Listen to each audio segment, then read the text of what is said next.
तेजस्वी प्रसाद यादव की सोच के कारण ही आज नौजवान जो कल तक बिना शादीशुदा थे उनका धड़ाधड़ शादी हो रहा है।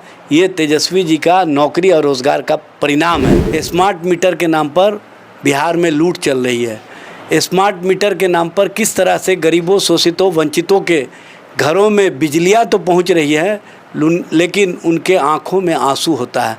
जब वो बिजली बिल देने के लिए जाते हैं तो वो अपने आप को कहीं ना कहीं गलानी महसूस करते हैं कि हम किस राज्य में हैं जहां पर इतना महंगा बिजली हमको मजबूर किया जा रहा है लेने के लिए। हमारे घर में खुशियां लौटेगी तेजस्वी जैसे सोच वाले नेताओं का साथ देने से, जिसने नौकरी और रोज़गार दिया, जिसने हमारे भविष्य को मुस्कुराने का मौका दिया, हमारे पारिवारिक स्थिति को ठीक किया। बिहार को विकास के आयाम में हम इतना आगे बढ़ा देंगे कि बिहार में पर्यटन के क्षेत्र से ही नौकरी और रोज़गार मिलेगा और जो बिहार पलायन वाला बिहार कहलाता है वो पर्यटन वाला बिहार कहलाएगा। ये है हमारा सोच और इस सोच के साथ हम आगे बढ़ेंगे। नमस्कार, मैं संजना, आप देख रहे हैं बिहार तेज़ खबर। बिहार में विधानसभा चुनाव को लेकर तैयारियां शुरू हो चुकी हैं। सभी पार्टियों में काफ़ी उत्साह है। इस वक्त हम आए हैं आरजेडी कार्यालय, जहां हमारे पास आरजेडी के प्रवक्ता एजाज अहमद सर मौजूद हैं। आइए उनसे तैयारियों को लेकर थोड़ी बातचीत करते हैं। सर, विधानसभा चुनाव को लेकर क्या क्या तैयारियाँ की जा रही हैं? देखिए, तैयारियाँ वो दल करते हैं जो कार्यकर्ताओं के बीच नहीं होते हैं, जो आम जन के बीच नहीं होते हैं, जो आम जनों के हितों के लिए कार्य नहीं करते हैं। हमारी पार्टी हर दिन आम जन के लिए, आम जन के हितों के लिए कार्यकर्ताओं के बीच में जाकर के कार्यकर्ताओं के माध्यम से हर घर तक पहुंचने का कार्य करती है। आप देखे होंगे कि नेता प्रतिपक्ष तेजस्वी जी पहली बार कोई पार्टी है जिसने कार्यकर्ता से डायरेक्ट संवाद किया। कार्यकर्ता संवाद और कार्यकर्ता दर्शन, ये राष्ट्रीय जनता दल का जो कंसेप्ट है, जो सोच है, वो हर घर से जो आवाज़ें निकल रही है, जो गरीब, शोषित, वंचित वर्ग के बीच से उनके समस्याएं हैं, उनको नेता प्रतिपक्ष ने नज़दीक से जानने का काम किया और कार्यकर्ताओं के माध्यम से जो बातें आई वो सच और सच्चाई पर आधारित थी और उन बातों के माध्यम से कहीं ना कहीं कार्यकर्ताओं के फीडबैक के माध्यम से जो जनता की समस्याएं हैं उन समस्याओं पर चर्चा करने का काम किया। आपने देखा होगा नेता प्रतिपक्ष ने सच और सच्चाई से लोगों को अवगत कराया कि किस तरह से स्मार्ट मीटर के नाम पर बिहार में लूट चल रही है। स्मार्ट मीटर के नाम पर किस तरह से गरीबों, शोषितों, वंचितों के घरों में बिजलियाँ तो पहुंच रही है लेकिन उनके आंखों में आंसू होता है।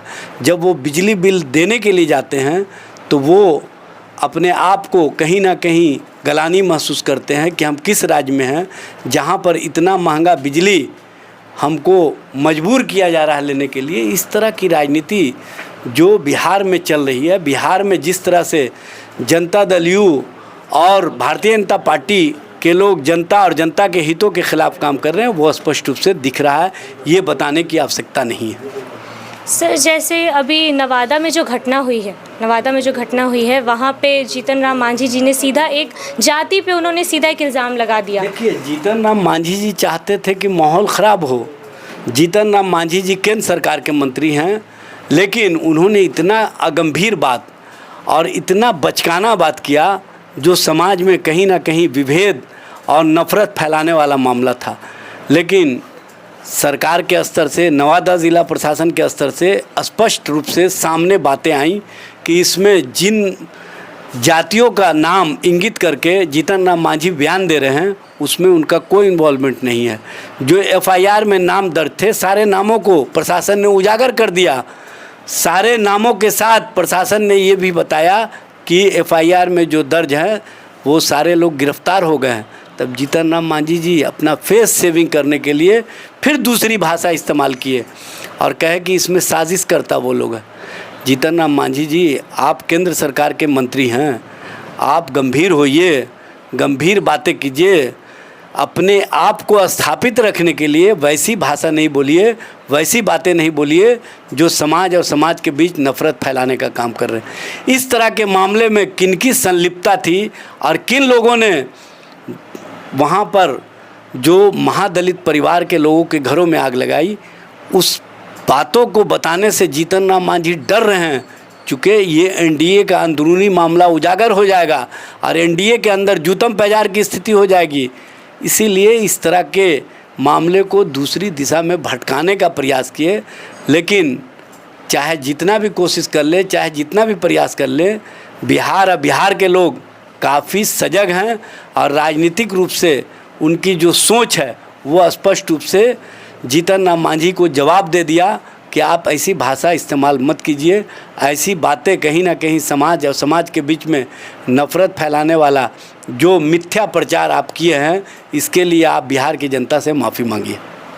सर, 2 तारीख को एक पार्टी का भी होने जा रहा है निर्माण, जन स्वराज पार्टी। भाई उस पार्टी का नाम मत लीजिए, जिस पार्टी को कहीं ना कहीं वो अपने पीआर एजेंसी और अपने कंपनी आईपैक को माध्यम बना करके राजनीति करना चाहते हैं।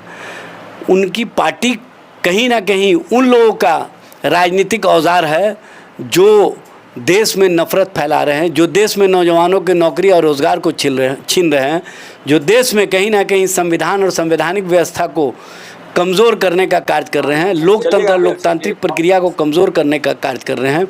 वो लोग ऐसे लोगों को माध्यम बना करके अपना राजनीतिक हित साधना चाहते हैं। लेकिन बिहार की जनता काफ़ी सजग है। अब बिहार की जनता ऐसे लोगों को जवाब देगी, समय आने पर सब कुछ पता चल जाएगा। सर, एक आखिरी सवाल है, जनता का सवाल है कि अगर आरजेडी की सरकार बनती है तो वो क्या क्या बदलाव देखने को मिलेगा हमें?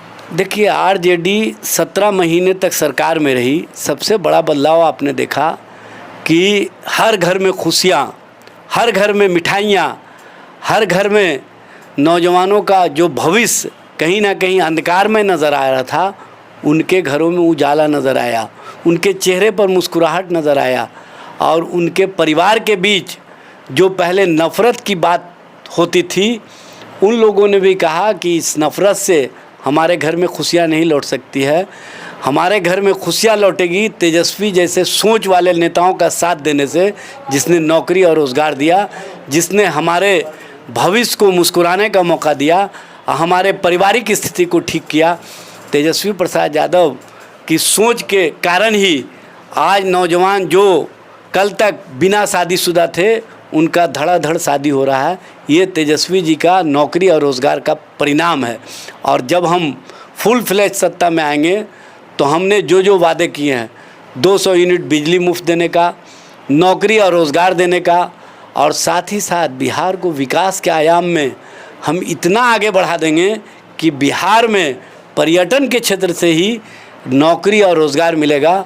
और जो बिहार पलायन वाला बिहार कहलाता है, वो पर्यटन वाला बिहार कहलाएगा। ये है हमारा सोच और इस सोच के साथ हम आगे बढ़ रहे हैं। धन्यवाद सर। तो आज हम थे आरजेडी कार्यालय, प्रवक्ता सर एजाज अहमद सर से आज हमने बात की। आज के लिए इतना ही। आप अपनी राय कमेंट सेक्शन में दे सकते हैं। धन्यवाद।